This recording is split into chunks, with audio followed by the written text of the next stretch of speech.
Hey everyone, and welcome to the breakdown of 113 years of history in the Dungeons & Dragons community-created galaxy. We have a lot of stuff to get through. 2 sessions worth of Stellaris history, and we are going to start on the inner of the ring, the Dawai Union, Simus TV. Bless Simus.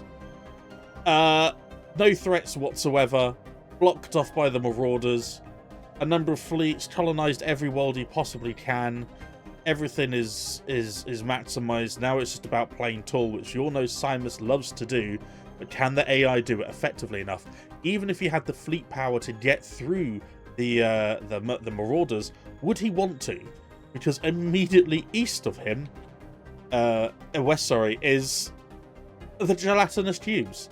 And the gelatinous tubes have been extremely busy. Evolutionary predators. They had unhindered. They beat back the Plopple, which meant the Plopple couldn't get past this bit here. The Plopple lost a bit of territory here in wars, brought them to a standstill, forcing the Plopple into a federation, really just for safety. The tubes then used this bridge here to advance to the galactic north. Even with the Myconid blossoming, the Myconids, Izzy's empire, whose fruitful partnership ended up here, this entire empire went to war with a federation, or with a number of vassals, for one planet, for one system. Crazy work by the gelatinous tubes. They are poised, ready to strike these marauders to get to Simus. They fought the Plopples to a standstill, and in the galactic south, they have eaten away at the gold hoarders of Kundarak and are now well poised with multiple entry points into the galactic west and the south as well, along with still a lot of systems to take if they can get through the Guardians, this fallen empire. So the tubes are very strong, lots of fleets, very powerful, war tried and tested, and clearly their tactics are working.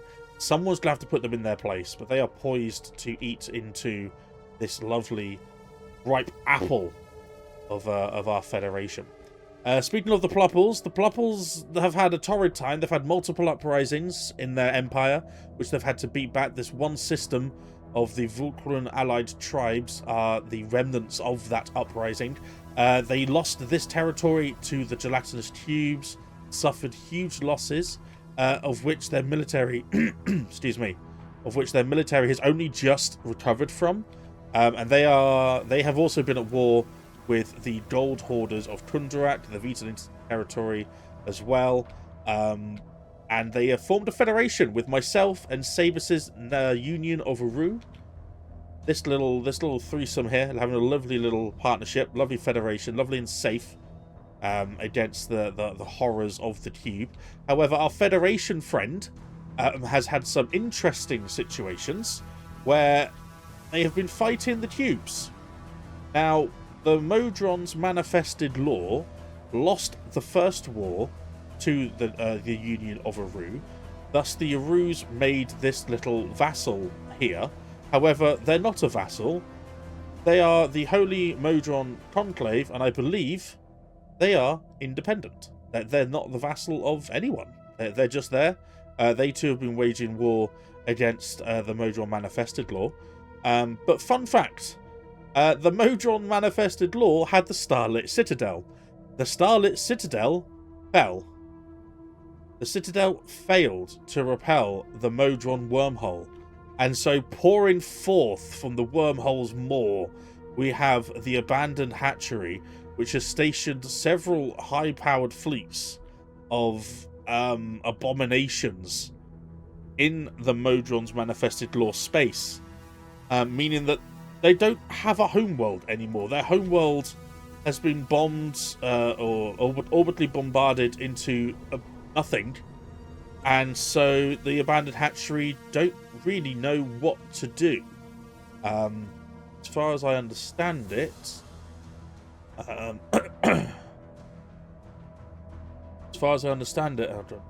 drifted it again. Nature's Union of Aru. Yeah, they're not at war anymore. They've settled on peace. So war is no longer a thing there. So those hatcheries would have to be dealt with before they start roaming, because that's a high level number of bioships just roaming around. The Gold Hoarders of Tundarak down here, we've spoken about them. They've had loads of territory eaten away by the gelatinous tubes. They've been warred against by the Plupples. They've been fighting against the road reclamations as well, reclamators. And they are now at war with the Feywild. The Feywild are a bulwark of the cult of Aboleth. And even though their vassal has been declared on by the Gold Hoarders of Tundarak, the vassal has opted not to stay in, to like get involved in that.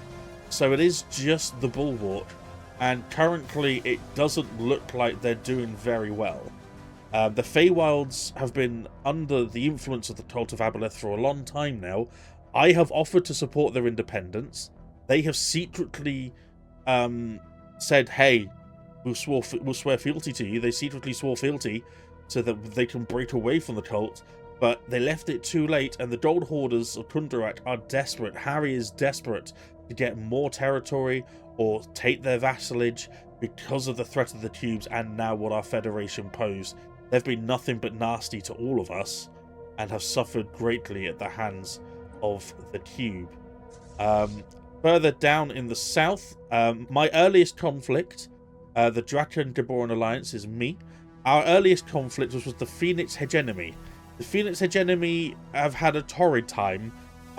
They were nasty to me immediately. They rivaled. They were hostile. They tried to take a scientist. They were very evil. And so I built up my defensive starbase here. We took fortification. And so we went to war. I went to war for vassalage and subjugation. Unfortunately, I wasn't able to take their capital world. So it spawned a little vassal here. A vassal of 3 very empty planets at that time. So it's taken time for them to, gain power, get stature, get the resources rolling. So I haven't modified the contract that much.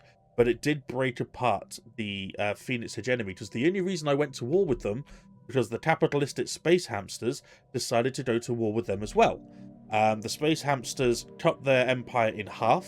As we can see here, they took all this lovely territory. They did take the ruined matter decompressor. They managed to seize control of that. And because of the space hamsters' timing of the attack, I met very little resistance. The space hamsters obliterated most of their fleet, along with the Galactic Guardian Front, who also declared war against the Phoenix Hegemony and have been waging war against them pretty frequently ever since. And I suppose it's their shared love of their shared hatred of the Phoenix Hegemony. The Galactic Guardian Front and the capitalistic space hamsters are now in their own federation, their own powerful federation, which probably also prompted the Phoenix Hegemony to go, "I need allies." So the cult of Aboleth also went into a federation with the Phoenix Hegemony, creating with I don't know if the Feywilds are in there. I think they're just they are just they're just a bulwark. They're not part of that federation. So yeah, it's not looking good for the Feywilds at the moment. Speaking of not looking good, stuck in the middle, the Road Reclamations, a criminal mega corporation that had had a lot of early success, poised to fight the cult of Aboleth, poised to fight the Feywilds before they were joined together in vassalage, poised to fight even the capitalistic space hamsters and the Galactic Guardian Front. The Road Reclamations were seeding crime and profiteering from their branch offices. They were creating all manner of chaos and they had so much fleet power. They were ready to launch this big war, and then they just didn't. And the capitalistic space hamsters, being the capitalists that they are, seized that opportunity after seizing the power from the Phoenix of Hegemony, from destroying that threat to their west. They then turned their focus to what is essentially competition, and has systematically, along with the Guardian Front, and probably the Feywilds and the Cult of Aboleth, I think they've all waged war against the criminal mega corporations, slowly whittled them down. There is the Centauran coalition that popped up after an uprising, I believe, or after one of the wars finished. Ironically, unfortunately, the Centauran coalition, one of their systems included a ruined sentry array that was under the Road Reclamation's control. It's now firmly under the Centauran coalition, and I think they're pretty friendly with folk. So I think the Road Reclamation's time is nigh. Their time is limited. But the one big takeaway that you can take from this part of the galaxy is that you've got one powerful federation here, another powerful federation here, a somewhat splintered but still relevant federation with a powerful vassal as well, which is currently being warred in, a desperate dwarven empire who are eager to reclaim and reassert their might and their profits and their hoards of gold. And amongst all of that, you have the looming threat of the cubes, which we're all going to have to deal with at some point. And like I said in my announcement video, I think the cubes could be the thing that brings a fractured part of the galaxy together, as their joint fear of being devoured overcomes their petty differences and their rivalries. So if I had to make a guess, I think the Road Reclamations will be the first to go. Swiftly followed by the Modron Manifested Law. I don't know how our federation's going to deal with these hatcheries. I've got some powerful fleets. But yeah, I think it's going to be a case of who is in a better position to take out the weakest. Who's going to be in a better position to launch a massive offensive against the Federation? Because at the moment, I think myself and Nature and the Galactic Guardian Front, and maybe the Nature's Union of Aru, we are best in the position, along with the Space Hamsters maybe, we're in the best position really to ramp up our military and ramp up our planetary production. Moving slightly to the east, we have the Flumph, who are doing much better than I ever thought they would. They've got multiple arc furnaces. They have the Myconoid Blossoming, Izzy's Empire. So that's Doom's Empire. This is Izzy's Empire. Doom has vassalized Izzy and is also, I believe... Why is this not alphabetical order? On good terms with the Drunken Unicorns. On good terms with the Circle of the Land. And that's all well and good, because the Cult of Aboleth is spreading, but on the right hand side, in the east, you've got the Illithid Empire of Irikar, who is just looming. Irikar was blocked off from advancing in the north and the south, and decided, you know what? Screw that, I'm just going to cut straight through the middle. And it was the Drunken Unicorn with the might and the Circle of the Land, but the might of the Drunken Unicorn that managed to push back the Illithid Empire and prevent them from taking everything. Because of that, the Circle of the Land is now vassal under the Drunken Unicorn, which is Dazzle's empire, and they're holding back the Illithid threat. That would be fine. That would be fine. However, in the north, you've got the Chosen, and in true D&D fashion, a random BBEG pops out of nowhere, completely overpowered. It's a high CR rated fight, and the Drunken Unicorn lost a lot of territory, but managed to hold them off along with their allies. So they need time to recover. I don't think the Chosen are going to sit on their haunches and worry and rest their laurels. They're just going to go at the Drunken Unicorn again. Now, can I get there quick enough? Can the Flumph do something to reinforce the Drunken Unicorn's position? Maybe a federation, maybe a defensive pact, something, anything to cement this union here. Because if they don't, not only would it be the Chosen that sense weakness, the Illithid Empire could break out into the rest of the galaxy and continue to war against the Circle of the Land, against the Drunken Unicorn, and then before you know it, the Flump have got the Cult of Aboleth on their left, and the Illithid Empire on their right. The Flump could be completely encircled by hatred and evil, and I don't even think the Myconoi Blossoming could do much to help with that, although they are pretty powerful as a vassal. I don't know how long the Flump can last, so I think the Flump, the Unicorns, and the Circle of the Land are going to have to get together along with the Myconiods and go, let's have a federation, let's cement our friendship, and let's try to assure each other's safety. Because in the very far galactic north, with the Barrow, which is Shak, and Darn's, the Dwarven state, we have Corset's Pyro-Draconic Dominion, and this is spreading. They only have one homeworld. That's it. They don't need any more. They have all of these planets.